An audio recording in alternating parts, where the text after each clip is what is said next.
പിതാവിൻ്റെയും പുത്രൻ്റെയും പരിശുദ്ധാത്മാവിൻ്റെയും നാമത്തിൽ ആമേൻ. ഈശോയിൽ സ്നേഹം നിറഞ്ഞ സഹോദരി സഹോദരന്മാരെ, വളരെ കലുഷിതമായ ഒരന്തരീക്ഷത്തിലൂടെയാണല്ലോ ലോകം മുഴുവനുമുള്ള സഭ മുന്നോട്ട് നീങ്ങിക്കൊണ്ടിരിക്കുന്നത്. കുടുംബ തകർച്ചകൾ, വിശ്വാസ രാഹിത്യങ്ങൾ, ദൈവവിളികളിലുള്ള കുറവ്, പ്രാർത്ഥനയിലുള്ള തീഷ്ണതക്കുറവ്, അങ്ങനെ പലവിധ പ്രശ്നങ്ങളാൽ സഭ മുന്നോട്ട് പോവുകയാണ്. പ്രത്യേകിച്ച് സെക്കുലറിസം ഈ ലോകത്തിൻ്റെ പല ചിന്തകളും ആത്മീയ ചിന്തകളേക്കാൾ അധികം എൻ്റെ സുഖം, അല്ലെങ്കിൽ പ്രത്യേകിച്ച് 3 കാര്യങ്ങളാണ് ജനത്തെ അടിമപ്പെടുത്തിയിരിക്കുന്നത്. ഒന്ന് പ്ലഷർ, പൊസഷൻ, പവർ, സുഖഭോഗത്തിനോടുള്ള തൃഷ്ണ, അധികാരം, പണം. ഈ കാര്യങ്ങൾക്കെല്ലാം അടിമപ്പെട്ടിരിക്കുന്ന ഒരു ലോകമാണ്. ഈ ലോകത്ത് ഇന്നത്തെ വചനം തിരുവചനം എന്ന ശുശ്രൂഷയിൽ എനിക്ക് നിങ്ങളുമായിട്ട് പങ്കുവയ്ക്കാനുള്ളത്, പ്രിയപ്പെട്ട മക്കളെ, എല്ലാറ്റിനേക്കാൾ വലുത് ഈശോ. എല്ലാറ്റിനേക്കാൾ വലുത് ഈശോ. ഈശോയ്ക്ക് വേണ്ടി ജീവൻ ബലി കൊടുക്കപ്പെട്ട അനേക രക്തസാക്ഷികളുള്ള സഭയാണ്. രക്തസാക്ഷിത്വത്തിൽ വളർന്ന സഭയാണ്. അതുകൊണ്ടാണ് ഫ്രാൻസിസ് പാപ്പ നമ്മളെ പഠിപ്പിക്കുന്നത്, നമ്മുടെ ജീവിതത്തിൽ 2 ആപ്തവാക്യങ്ങൾ ഉണ്ടാകണം. ഒന്ന്, നാം ചെയ്യുന്ന എല്ലാ കാര്യങ്ങളും ദൈവത്തിൻ്റെ മഹത്വത്തിന് വേണ്ടിയുള്ളതാണ്. രണ്ടാമത്തേത്, ഒരു ക്രിസ്ത്യാനിയുടെ ഏറ്റവും പ്രധാനപ്പെട്ട ലക്ഷ്യം സഭയെ പടുത്തുയർത്തുവാനാണ്. അപ്പം നമ്മുടെ ജീവിതത്തിലെ 2 ആപ്തവാക്യങ്ങളാണ് എല്ലാ കാര്യങ്ങളിലും ദൈവത്തെ മഹത്വപ്പെടുത്തുക, സഭയെ പടുത്തുയർത്തുക. ഈ ചിന്തകളോടെ നമുക്ക് ഈ വചനം തിരുവചനം എന്ന ശുശ്രൂഷയിൽ എല്ലാറ്റിനേക്കാൾ വലുത് ഈശോ എന്ന ചിന്ത അച്ഛൻ വിചിന്തനം ചെയ്യുമ്പോൾ എൻ്റെ മനസ്സിലേക്ക് വരുന്നത്, ഞാൻ വായിച്ച ഒരു വിശുദ്ധൻ്റെ ജീവിതവുമായി ബന്ധപ്പെട്ട കാര്യങ്ങളാണ്. യേശുവിൻ്റെ കൊച്ചു സഹോദരന്മാരുടെയും കൊച്ചു സഹോദരിമാരുടെയും സഭ, the fraternity of the little brothers and sisters of Jesus Christ. ഈ കോൺഗ്രിഗേഷൻ്റെ സ്ഥാപകനായ വിശുദ്ധ ചാൾസ് ഡി ഫൊക്കോൾഡിൻ്റെ പിതൃ സഹോദരനായിരുന്നു ജീൻ മരിയ മെത്രാപ്പോലിത്ത. ഈ മെത്രാപ്പോലിത്ത ഫ്രാൻസിലെ ആറൾസ് എന്ന് പറയുന്ന രൂപതയുടെ മെത്രാപ്പോലിത്തയായിരുന്നു. ഇദ്ദേഹത്തിൻ്റെ രക്തസാക്ഷിത്വത്തെക്കുറിച്ച് നമുക്കൊന്ന് ചിന്തിക്കാം. ഫ്രഞ്ച് വിപ്ലവം നടമാടുന്ന സമയം അനേകം വൈദികര്, സമർപ്പിതര്, വിശ്വാസികള് ക്രൂരമായി കൊല ചെയ്യപ്പെട്ട ഒരു കാലഘട്ടം. പള്ളികൾ തകർക്കപ്പെട്ട ഒരു കാലഘട്ടം. ഈ കാലഘട്ടത്തിൽ ഫ്രഞ്ച് പട്ടാളക്കാർ ആറൾസിലെ മെത്രാപ്പോലിത്തയായ ജീൻ മരിയയെ ലക്ഷ്യമിടുകയാണ്. ജീൻ മരിയയെ രക്ഷിക്കുന്നതിന് വേണ്ടി അദ്ദേഹത്തിൻ്റെ അച്ഛന്മാർ ഒരു തോട്ടത്തിന് ഉള്ളിലുള്ള ഒരു ചെറിയ ഹോളിൽ മെത്രാപ്പോലീത്തയെ സുരക്ഷിതമാക്കി ആക്കിയിരിക്കുക. കൂടെ 1-2 അച്ഛന്മാരും ഉണ്ട്. 1792 സെപ്റ്റംബർ 2-ാം തീയതി വൈകുന്നേരം സായാഹ്ന പ്രാർത്ഥന കഴിഞ്ഞപ്പോൾ പെട്ടെന്നൊരു ബഹളം കേൾക്കുകയാണ്. ഊരിപ്പിടിച്ച വാളുമായി പട്ടാളക്കാർ തോട്ടത്തിൻ്റെയും ആ ഹോളിൻ്റെയും വാതിലുകൾ തകർത്ത് മെത്രാപ്പോലീത്ത എവിടെ, മെത്രാപ്പോലീത്ത എവിടെ എന്ന് പറഞ്ഞ് ഇരമ്പിക്കയറുകയാണ്. വൈദികര് മെത്രാപ്പോലീത്തയെ ഒളിപ്പിക്കാൻ വേണ്ടി പരിശ്രമിക്കുകയാണ്. അപ്പോൾ ജീൻ മരിയ മെത്രാപ്പോലീത്ത പറഞ്ഞു, എൻ്റെ പ്രിയപ്പെട്ട അച്ഛന്മാരെ, നിങ്ങൾ എന്നെ ഒളിപ്പിക്കേണ്ട. ഇന്ന് വൈകുന്നേരം നമുക്ക് ദൈവത്തിനോട് നന്ദി പറയാം. നമ്മൾ ഏറ്റുപറയുന്ന വിശ്വാസം നമ്മുടെ രക്തം കൊണ്ട് മുദ്രവയ്ക്കാൻ ദൈവം ആവശ്യപ്പെടുകയാണ്. നമ്മൾ പ്രഖ്യാപിക്കുന്ന നമ്മുടെ വിശ്വാസം, പ്രിയപ്പെട്ട അച്ഛന്മാരെ, നമ്മുടെ ഓരോരുത്തരുടെയും രക്തം കൊണ്ട് മുദ്ര ചെയ്യാൻ ദൈവം ആവശ്യപ്പെടുകയാണ്. അതുകൊണ്ട് ദൈവത്തിന് നമുക്ക് നന്ദി പറയാം. അപ്പോൾ രക്തസാക്ഷിത്വം ദൈവം നമുക്ക് നൽകുന്ന വലിയ ഒരു ദാനമാണ് എന്ന് ജീൻ മരിയ മെത്രാപ്പോലീത്ത തൻ്റെ അച്ഛന്മാരെ പഠിപ്പിക്കുകയാണ്. എന്നിട്ട് അച്ഛന്മാരെ വകഞ്ഞു മാറ്റി 2 കരങ്ങളും തൻ്റെ നെഞ്ചോട് ചേർത്ത് പിടിച്ച് വളരെ സന്തോഷത്തോടെ തന്നെ കൊല്ലുവാൻ വേണ്ടി വന്നിരിക്കുന്ന പട്ടാളക്കാരുടെ നേരെ യാതൊരുവിധ ഭയമോ ദേഷ്യമോ സങ്കടമോ ഇല്ലാതെ സ്നേഹവായ്പോടെ ഉള്ള അധരങ്ങളോടെ, സ്നേഹവായ്പോടെയുള്ള നോട്ടത്തോടെ അദ്ദേഹം ആ പട്ടാളക്കാരുടെ അടുത്തേക്ക് നടക്കുകയാണ്. പട്ടാളക്കാർ അധികം സമയം കൊടുത്തില്ല. പെട്ടെന്ന് തന്നെ ഒരാൾ വാളെടുത്ത് മെത്രാപ്പോലീത്തയുടെ തല തല്ലി പൊളിക്കുകയാണ്. പിറകിലുണ്ടായിരുന്ന ആയുധധാരി മെത്രാപ്പോലീത്തയുടെ തലയോട്ടി പിളർത്തി ശരീരമാസകലം 2ആക്കി പിളർത്തത്തക്ക രീതിയിൽ അദ്ദേഹത്തിൻ്റെ ശരീരം വെട്ടിമുറിച്ചു. അധികം താമസിക്കാതെ കൂടെ ഉണ്ടായിരുന്ന വൈദികരും രക്തസാക്ഷികളായി. ഇവരാരും തന്നെ ഭയം കൊണ്ടോ ദേഷ്യം കൊണ്ടോ വിറക്കാതെ, എന്നാൽ സ്നേഹവായ്പോടെ ശാന്തതയോടെയാണ് ഈ കൊലപാതകികളെ നേരിട്ടത്. ഈ കൊലപാതകങ്ങൾക്ക് നേതൃത്വം കൊടുത്ത പട്ടാള ഉദ്യോഗസ്ഥൻ പറയുകയാണ്, എനിക്ക് മനസ്സിലാകുന്നില്ല ഈ പുരോഹിതരെ. കല്യാണം കഴിക്കാൻ പോകുന്നവൻ്റെ സന്തോഷത്തോടെയാണ് ഈ വൈദികർ മരണത്തെ അഭിമുഖീകരിക്കുന്നത്. എനിക്ക് മനസ്സിലാകുന്നില്ല ഇവരുടെ ആധ്യാത്മികത. പ്രിയപ്പെട്ട സഹോദരങ്ങളെ, ഇന്ന് അധികാരത്തിനും സുഖത്തിനും വേണ്ടി മുന്നോട്ട് പോകുന്ന ഒരു കാലഘട്ടമാണ്.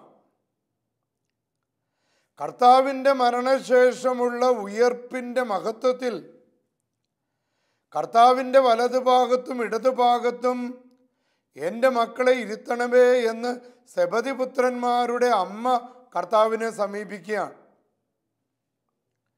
എൻ്റെ പുത്രനായ യാക്കോബിനെ കർത്താവിൻ്റെ വലതുഭാഗത്തും എൻ്റെ പുത്രനായ യാക്കോബിനെ കർത്താവിൻ്റെ ഇടതുഭാഗത്തും ഇരുത്തണമേ എന്ന് ആ അമ്മ ആവശ്യപ്പെടുന്നു. അവരാഗ്രഹിക്കുന്നത് അധികാരത്തിൻ്റെ തത്വശാസ്ത്രമാണ്, സുഖത്തിൻ്റെ തത്വശാസ്ത്രമാണ്. എന്നാൽ കർത്താവിൻ്റെ തത്വശാസ്ത്രം നേരെ മറിച്ചാണ്, നേരെ വിപരീതമാണ്. കർത്താവ് സെബദിപുത്രന്മാരോട് ചോദിക്കുകയാണ്, ഞാൻ കുടിക്കുന്ന പാനപാത്രം നിങ്ങൾക്ക് കുടിക്കാൻ സാധിക്കുമോ? ഞാൻ സ്വീകരിക്കുന്ന സ്നാനം നിങ്ങൾക്ക് സ്വീകരിക്കാനാവുമോ? അതിൻ്റെ അർത്ഥവും വ്യാപ്തിയും ആ സമയത്ത് യാക്കോബിനും യോഹന്നാനും പൂർണ്ണമായിട്ട് മനസ്സിലായില്ലെങ്കിലും അവർ കർത്താവിനോട് പറഞ്ഞു, നീ കുടിക്കുന്ന പാനപാത്രം ഞങ്ങൾ കുടിക്കും, നീ സ്വീകരിക്കുന്ന സ്നാനം ഞങ്ങൾ സ്വീകരിക്കും. പ്രിയപ്പെട്ടവരെ, കർത്താവിൻ്റെ പാനപാത്രം എന്താണ്? പാപികൾക്ക് വേണ്ടി വച്ചിരിക്കുന്ന ശിക്ഷയുടെ, പാപികളും ദുഷ്ടരുടെ മേൽ വന്ന് പതിക്കേണ്ട ശാപത്തെ, കൊലപാതകളുടെയും വഞ്ചകരുടെയും മേൽ വന്ന് പതിക്കേണ്ട മരണത്തെ കർത്താവ് യേശുക്രിസ്തു തൻ്റെ പിതാവായ ദൈവത്തിനോടുള്ള പൂർണ്ണമായ വിധേയത്വത്താൽ ആ പാനപാത്രം സന്തോഷത്തോടെ സ്വീകരിക്കുകയാണ്. ഗാഗുൽത്താ മലയിലെ കാൽവരിയില് കുരിശിൽ തൂങ്ങിക്കിടന്ന് തൻ്റെ നെഞ്ചിൽ നിന്നും രക്തവും വെള്ളവും ഒഴുക്കിയപ്പോൾ കർത്താവ് ഈശോ ആഗ്രഹിച്ച സ്നാനവും അവിടെ സ്വീകരിക്കപ്പെടുകയാണ്. പ്രിയപ്പെട്ടവരെ, ഈ ലോകത്തിൻ്റെ വിശുദ്ധീകരണത്തിന്, ഈ ലോകത്തിൻ്റെ നവീകരണത്തിന് സഹനത്തിൻ്റെ പാനപാത്രം കുടിക്കാൻ നാം തയ്യാറാകണം. കാൽവരി മലയിലെ സ്നാനം സ്വീകരിക്കാൻ നാം തയ്യാറാകണം. കർത്താവായ യേശുക്രിസ്തു സ്വീകരിച്ച സ്നാനം ഗാഗുൽത്താ മലയിലെ തിരുരക്താഭിഷേകത്തിൻ്റെ സ്നാനമാണ്. ക്രിസ്തുവിൻ്റെ മാതൃക പിന്തുടർന്ന് ക്രിസ്തു ശിഷ്യന്മാര് ത്യാഗത്തിൻ്റെ, സമർപ്പണത്തിൻ്റെ, ത്യാഗത്തിൻ്റെ, രക്തസാക്ഷിത്വത്തിൻ്റെ വഴികളിലൂടെ സഞ്ചരിക്കേണ്ട ഒരു കാലഘട്ടമാണ്. കാരണം മുമ്പെങ്ങും ഇല്ലാത്ത വിധത്തിൽ അന്ധകാര ശക്തികൾ ലോകത്തെ വിഴുങ്ങിക്കൊണ്ടിരിക്കുന്നു. പാപത്തിൻ്റെ ശക്തികൾ ലോകത്തെ വിഴുങ്ങിക്കൊണ്ടിരിക്കുന്നു. തിന്മയുടെ ശക്തികൾ ആധിപത്യം സ്ഥാപിച്ചുകൊണ്ടിരിക്കുന്നു. ഇവയെ വിച്ഛേദിക്കാൻ, ഇവയെ ബന്ധിക്കാൻ, ഇവയെ പൂർണ്ണമായിട്ട് ബഹിഷ്കരിക്കാൻ യേശുക്രിസ്തു സ്വീകരിച്ച പാനപാത്രവും യേശുക്രിസ്തു സ്വീകരിച്ച സ്നാനവും ഓരോ ക്രിസ്തു ശിഷ്യനും സ്വീകരിക്കണം. 1 പത്രോസ് 2-ാം അധ്യായം 21-ാം വാക്യത്തിൽ നമ്മളെ പഠിപ്പിക്കുകയാണ്, ഇതിനായിട്ടാണ് നാം വിളിക്കപ്പെട്ടിരിക്കുന്നത്. പ്രിയപ്പെട്ട ക്രൈസ്തവ സഹോദരങ്ങളെ, ക്രിസ്തു ശിഷ്യരെ, ക്രിസ്തുവിൽ വിശ്വസിക്കുന്നവരെ, പത്രോസ് ലീഗയുടെ വാക്കുകൾ നമ്മുടെ ഹൃദയത്തിൽ മുഴങ്ങട്ടെ. നാം വിളിക്കപ്പെട്ടിരിക്കുന്നത് ക്രിസ്തു കുടിച്ച പാനപാത്രം കുടിക്കാനും ക്രിസ്തു സ്വീകരിച്ച സ്നാനം സ്വീകരിക്കാൻ വേണ്ടിയാണ്. അതിനായിട്ടാണ് നാം വിളിക്കപ്പെട്ടിരിക്കുന്നതെന്ന് 1 പത്രോസ് 2:21 നമ്മെ പഠിപ്പിക്കുകയാണ്. എന്തെന്നാൽ ക്രിസ്തു നിങ്ങൾക്ക് വേണ്ടി സഹിക്കുകയും നിങ്ങൾ അനുകരിക്കുന്നതിന് വേണ്ടി നിങ്ങൾക്ക് മാതൃക നൽകുകയും ചെയ്തിരിക്കുന്നു. അപ്പൊ കർത്താവായ യേശുവിൻ്റെ രക്ഷാകരമായ പ്രവർത്തനങ്ങളിൽ പങ്കുചേരുവാനുള്ള സ്വർഗത്തിൻ്റെ ദൈവവിളിയാണ് ഓരോ ക്രിസ്ത്യാനിക്ക് ലഭിച്ചിരിക്കുന്നത്. മാരകമായ പാപത്തിൻ്റെ അടിമത്തത്തിൽ നിന്ന് ഈ ലോകത്തെ രക്ഷിക്കുവാൻ ധീരമായ രക്തസാക്ഷിത്വത്തിൻ്റെയും സഹനത്തിൻ്റെയും പ്രാർത്ഥനയുടെയും വഴികളെ മുറുകെ പിടിക്കുവാനുള്ള വലിയൊരു ആഹ്വാനമാണ് സഭയുടെ ആത്മാവ് ഇന്ന് നമുക്ക് നൽകുന്നത്. ഒരു ക്രിസ്ത്യാനി സത്യത്തിനും നീതിക്കും വേണ്ടി സഹനത്തിൻ്റെ പാനപാത്രവും സ്നാനവും സ്വീകരിക്കുന്നവനാണ്. മത്തായിയുടെ സുവിശേഷം 5-ാം അധ്യായം 10 മുതൽ 11 വരെ നമ്മളെ ഇങ്ങനെ പഠിപ്പിക്കുകയാണ്, നീതിക്കു വേണ്ടി പീഡനമേൽക്കുന്നവർ ഭാഗ്യവാന്മാർ,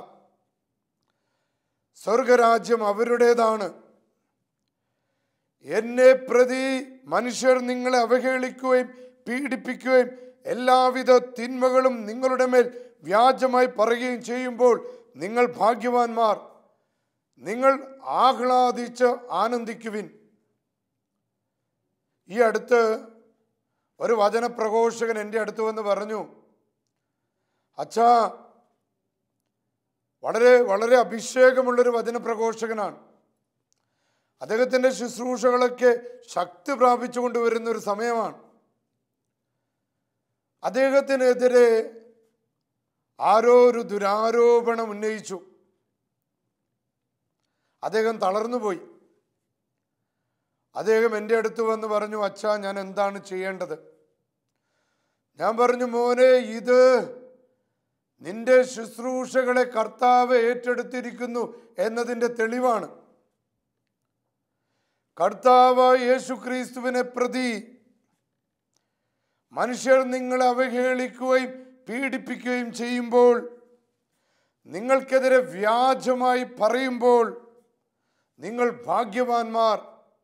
നിങ്ങൾ ആഹ്ലാദിച്ചുല്ലസിക്കുവിൻ. കാരണം കർത്താവ് നിന്നിലൂടെ അത്ഭുതങ്ങൾ, അടയാളങ്ങൾ പ്രവർത്തിക്കാൻ ആഗ്രഹിക്കുന്നു എന്നതിൻ്റെ തെളിവാണ്. ഈ ലോകത്തിൻ്റെ അധികാരം ആഗ്രഹിച്ച യാക്കോബിന് നൽകപ്പെട്ടത് സ്വർഗത്തിൻ്റെ അധികാരമാണ്. ഈ അധികാരത്തിൻ്റെ അടയാളമായി അദ്ദേഹം സ്വീകരിച്ച പാനപാത്രവും അദ്ദേഹം സ്വീകരിച്ച സ്നാനവും അപ്പോസ്തല പ്രവർത്തനം 12-ാം അധ്യായം 1 മുതൽ 2 വരെ നാം വായിക്കുന്നു. അക്കാലത്ത് ഹെരോദേസ് രാജാവ് സഭയിൽപ്പെട്ട ചിലരെ പീഡിപ്പിക്കാൻ തുടങ്ങി. അവർ യോഹന്നാന്റെ സഹോദരനായ യാക്കോബിനെ വാളിനിരയാക്കി. ഈ ലോകത്തിൻ്റെ പൊസിഷൻ, ഈ ലോകത്തിൻ്റെ പവർ, ഈ ലോകത്തിൻ്റെ പൊസിഷൻ ആഗ്രഹിച്ച യാക്കോബിന് നൽകപ്പെട്ട പാനപാത്രം അദ്ദേഹത്തിൻ്റെ ജീവൻ കൊത്തിപ്പറിക്കപ്പെട്ടു. വിശുദ്ധ യാക്കോബിനെ കുറിച്ച് നാം കേൾക്കുന്ന പാരമ്പര്യം, അദ്ദേഹം മരണം വരെ ജെറുസലേമിൻ്റെ മെത്രാനായിരുന്നു എന്നതാണ്. അപ്പൊ ജെറുസലേമിൻ്റെ മെത്രാപ്പോലിത്തയായിരുന്ന യാക്കോബ് സ്ലീഹായെ വെറുതെ ചിരച്ഛേദം ചെയ്തു എന്നല്ല പാരമ്പര്യം പഠിപ്പിക്കുന്നത്. അദ്ദേഹത്തിൻ്റെ ശരീരത്തിലൂടെ വാൾ കുത്തിയിറക്കി അദ്ദേഹത്തെ വധിക്കുകയാണ്. അദ്ദേഹത്തെ രണ്ടായിട്ട് പിളർക്കുകയാണ് ചെയ്തത്. യേശുവിന് വേണ്ടി ഈ ലോകത്ത് കാണുന്ന എല്ലാറ്റിനേക്കാൾ വലുത് യേശുവാണെന്ന് മനസ്സിലാക്കിയപ്പോൾ തൻ്റെ ശരീരം രണ്ടായി കീറി മുറിക്കപ്പെട്ടാലും അതിനുവേണ്ടി സന്തോഷത്തോടെ, ആത്മസംയമനത്തോടെ, സ്നേഹത്തോടെ മുന്നോട്ട് പോകുന്ന ക്രിസ്തു ശിഷ്യർ. പ്രിയപ്പെട്ട സഹോദരങ്ങളെ, ഏറ്റവും കലുഷിതമായ ഒരു അന്തരീക്ഷത്തിലൂടെയാണ് സഭ മുന്നോട്ട് പോകുന്നത്. സഭയെ ആക്രമിക്കുന്ന ദുഷ്ടശക്തികൾ പ്രബലപ്പെട്ടിരിക്കുന്ന ഒരു കാലഘട്ടമാണ്. നിഗൂഢ താല്പര്യങ്ങളോടെ മീഡിയകളും ആധുനിക ഇന്റർനെറ്റ് മീഡിയകളും സഭയെ വിഴുങ്ങുന്ന ഒരു സിംഹത്തെ പോലെ ആഞ്ഞെടുക്കുകയാണ്. ഇവിടെ യേശുവിന് വേണ്ടി, സഭയ്ക്ക് വേണ്ടി തൻ്റെ ജീവിതത്തിൽ ഒരു തെരഞ്ഞെടുപ്പ്, മറ്റെല്ലാറ്റിനേക്കാൾ വലുത് എനിക്ക് ക്രിസ്തുവാണെന്നുള്ള ആ ഒരു വലിയ തെരഞ്ഞെടുപ്പ് നമ്മുടെ ജീവിതത്തിൽ ഉണ്ടാകുക.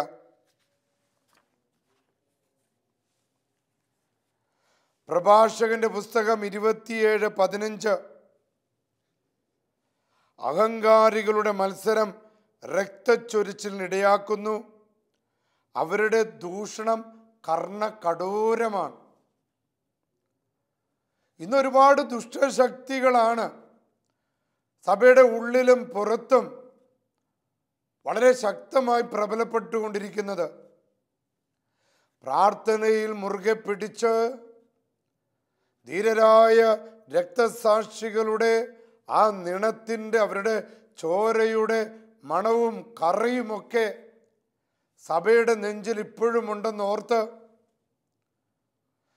ദൈവത്തെ അന്വേഷിക്കുന്നവരായിട്ട് മുന്നോട്ട് പോകുക. നമ്മുടെ സഭയിൽ അപ്രകാരമുള്ളവരുണ്ട്. ആധുനിക സഭയിൽ ഒഴുക്കിനെതിരെ, സുഖത്തിനെതിരെ, അധികാരത്തിനെതിരെ, പണത്തിനെതിരെ നീന്തുന്നവരുണ്ട് എന്നുള്ളതാണ്. പെന്തക്കോസ്ത തീർന്നു പോയിട്ടില്ല, അതിപ്പോഴും തുടർന്നുകൊണ്ടിരിക്കുന്നുവെന്ന് പോൾ ആറാമൻ പാപ്പ പറഞ്ഞത് നമ്മളുടെയൊക്കെ ജീവിതത്തിൽ പ്രാവർത്തികമാകുന്നത്. അങ്ങനെ ഒരു സംഭവമാണ് ഷാലോം പത്രത്തിൽ ഞാൻ വായിക്കാൻ ഇടയായി. ഇത് സൂപ്പർ ഹിറ്റ് സിനിമയായ ബ്ലാക്ക് പാന്തർ എന്ന് പറയുന്ന സിനിമയിൽ അഭിനയിച്ച ലറ്റീഷ റൈറ്റിനെ കുറിച്ചുള്ള ഒരു സംഭവമാണ് വായിച്ചത്. ബ്ലാക്ക് പാന്തർ എന്ന് പറയുന്ന ആ സിനിമ അഭിനയത്തിലൂടെ ലോകത്തിൻ്റെ മുഴുവൻ ഹൃദയം കീഴടക്കിയവളാണ് ലറ്റീഷ റൈറ്റ് എന്ന സിനിമ നടി. ലോകം മുഴുവൻ അവരെ ഉറ്റുനോക്കി. ഇവരായിരിക്കും അടുത്ത മെർലിൻ മൺറോ, ഇവരായിരിക്കും അടുത്ത ലോകം മുഴുവൻ അറിയപ്പെടുന്ന അഭിനേത്രി. പക്ഷേ ലോകത്തെ അത്ഭുതപ്പെടുത്തിക്കൊണ്ട് അവർ പെട്ടെന്ന് അഭിനയം നിർത്തി. സിനിമാ നടികളാകാൻ വേണ്ടി നെട്ടോട്ടം ഓടുന്ന പെൺകുട്ടികളുടെയും ആൺകുട്ടികളുടെ ഒരു കാലഘട്ടത്തിൽ ഏറ്റവും ഉന്നതങ്ങളിൽ നിൽക്കുന്ന ഒരു പെൺകുട്ടി പറഞ്ഞു, എനിക്ക് അഭിനയം വേണ്ട. പത്രക്കാർ അവളോട് കാരണം അന്വേഷിച്ചു. ലറ്റീഷ നൽകിയ ഉത്തരം കേട്ട് അവർ അത്ഭുതപ്പെട്ടു പോയി. ഈ നൂറ്റാണ്ടിലും ഇങ്ങനെ ചിന്തിക്കുന്ന പെൺകുട്ടിയോ? അവൾ പറഞ്ഞ ഉത്തരം ഇതാണ്: ദൈവവുമായിട്ടുള്ള എൻ്റെ വ്യക്തിബന്ധം നിലനിർത്തുന്നതിന് വേണ്ടി ഞാൻ അഭിനയം നിർത്തുന്നു. അതുകൊണ്ടാണ് പത്രക്കാര് മൂക്കിൽ വിരൽ വെച്ചത്. ഇങ്ങനെ ചിന്തിക്കുന്ന പെൺകുട്ടികൾ, ഇങ്ങനെ ചിന്തിക്കുന്ന വിശ്വാസികൾ ഈ കാലഘട്ടത്തിലുണ്ടോ? UK നടന്ന ഒരു ടെലിവിഷൻ ഷോയിൽ അവൾ പറഞ്ഞു, അഭിനയം എനിക്കൊരു വിഗ്രഹാരാധനയായിരുന്നു, അതിനാൽ ഞാൻ അത് ഉപേക്ഷിക്കുകയും ദൈവവുമുള്ള എൻ്റെ വ്യക്തിബന്ധം മനസ്സിലാക്കാൻ ഞാൻ യാത്ര തുടരുകയുമാണ്.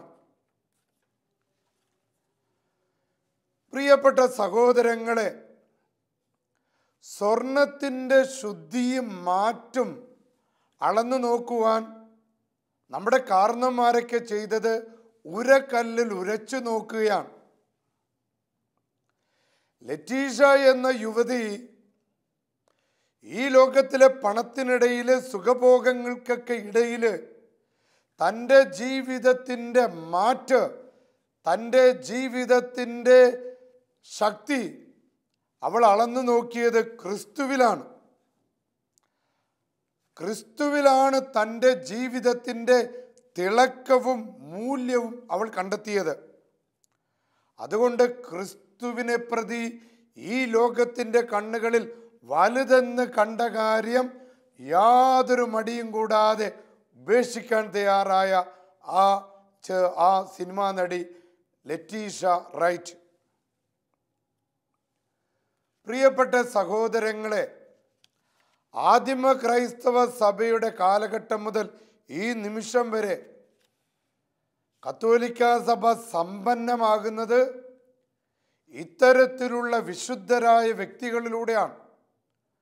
മദർ തെരേസയെ പോലെ, അമ്മ ത്രേസ്യയെ പോലെ, കൊച്ചു ത്രേസ്യയെ പോലെ, വിശുദ്ധ ജോസഫ് വാസിനെ പോലെ കർത്താവിന് വേണ്ടി തങ്ങളുടെ ജീവിതം മാറ്റിവെച്ചിട്ടുള്ള ക്രിസ്തുവിൻ്റെ അനുയായികൾ, ഇത് നമുക്കൊരു മാതൃകയാണ്. പ്രിയപ്പെട്ടവരെ, നാം പല കാര്യങ്ങൾക്ക് വേണ്ടി പരക്കം പായുന്നവരാണ്. എല്ലാറ്റിനേക്കാൾ വലുത് ക്രിസ്തുവാണെന്നുള്ള വലിയ ഒരു തിരിച്ചറിവാണ് ഈ വചനം, തിരുവചനം എന്ന ശുശ്രൂഷ ഇന്ന് നമുക്ക് നൽകുന്നത്. നമുക്ക് പ്രാർത്ഥിക്കാം. കർത്താവേ, വലിയൊരു അഭിഷേകം ഇന്ന് നൽകണമേ. പരിശുദ്ധാത്മാവിൻ്റെ വലിയൊരു അഭിഷേകം. ഞങ്ങളുടെ യുവജനങ്ങൾ, ഞങ്ങളുടെ മക്കള് ദൈവത്തേക്കാൾ വലുത് മറ്റു പലതാണെന്ന് കരുതി പരക്കം പായുകയാണ്. ഞങ്ങളെ അന്ധത ബാധിച്ചിരിക്കുന്നു. കർത്താവായ യേശുവേ, അങ്ങനെ അന്ധരായിട്ടുള്ളവരുടെ കണ്ണുകൾ തുറക്കപ്പെടട്ടെ. ഞങ്ങളുടെ കുടുംബങ്ങളിൽ നിന്ന് ഞങ്ങളെ അടിമകളാക്കുന്ന സകലവിധ തിന്മകൾ ഈ നിമിഷം വിട്ടുപോകട്ടെ. ഈ വചനം, തിരുവചനം എന്ന ശുശ്രൂഷയിലൂടെ കിടപ്പ് രോഗികൾക്ക് സൗഖ്യം ലഭിക്കട്ടെ, മാറാരോഗികൾക്ക് സൗഖ്യം ലഭിക്കട്ടെ, ബന്ധനങ്ങൾ വിട്ടുമാറട്ടെ, തൊഴിൽ മേഖലയിലെ അസ്വസ്ഥതകൾ വിട്ടുമാറട്ടെ, കുഞ്ഞുങ്ങളില്ലാത്ത ദമ്പതികൾ അനുഗ്രഹിക്കപ്പെടട്ടെ, കടബാധ്യതകൾ വിട്ടുപോകട്ടെ. സർവശക്തനായ ദൈവം, പിതാവും പുത്രനും പരിശുദ്ധാത്മാവും നിങ്ങളെ അനുഗ്രഹിക്കുമാറാകട്ടെ.